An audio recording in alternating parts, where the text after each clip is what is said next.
একজন খুব ভালো অরেটর, একজন পেইন্টার, একজন রাইটার, একজন থিংকার। তাহলে রাজনীতিতে কেন এলেন? রাজনীতি আমার দাদা পুলিশ ডিপার্টমেন্টে কাজ করত। আমাদের গ্রামের সম্পর্কে তো আপনি জানেনই, হ্যাঁ? যে আমাদের গ্রাম হলো এমন একটা গ্রাম ২,০০০ লোকের পপুলেশন আছে ওখানে। কিন্তু আমাদের গ্রাম হলো ফ্যাকশন ভিলেজ। মানে হলো যে আমাদের গ্রামে যেরকম লোকেরা থাকে তাদের মধ্যে মারপিট, মার্ডার সব এই ধরনের ব্যাকগ্রাউন্ড থাকে আরকি। বাবার জন্য মার্ডার কেসের আ মানে কনভিকশন হয়েছিল আরকি। সত্যি সেশন কোর্টে ভালো মতোই হয়েছিল ব্যাপার-স্যাপার।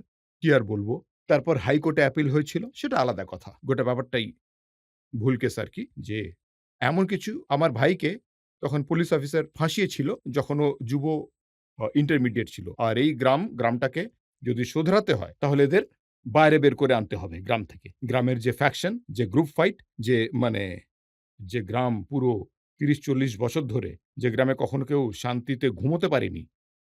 তাই আমার দাদাকে বের করে এনে পুলিশ ডিপার্টমেন্টে ভর্তি করা হলো এজ আ কনস্টেবল। তখন আমাদের পরিবারের হিসেব অনুযায়ী মানে বড় ল্যান্ডলর্ড থেকে মানে ভালো রেপুটেড ফ্যামিলি। আরে এদের পরিবার থেকে কেউ একজন পুলিশ ডিপার্টমেন্টে কাজ করছে, তাও আবার কনস্টেবল হয়ে। সবাই বলল, "এসব কি হচ্ছে?" অনেক আত্মীয়স্বজনরাও যাওয়া আসা করত না। যে, "আরে এরা এত ছোটখাটো চাকরি করে, এসব আবার কি?"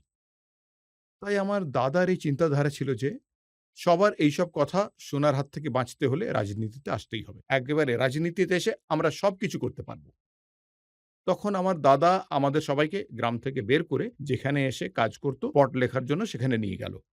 কারণ তখন যতক্ষণ পর্যন্ত আমাদের কেস হয়নি, তখন অনেক নেতারাই আমাদের গ্রামের বাড়িতে আসতেন। আমাদের বাড়িতেই আসতেন আর অন্য কোথাও যাওয়ার পারমিশন ছিল না আরকি। কারোরই না।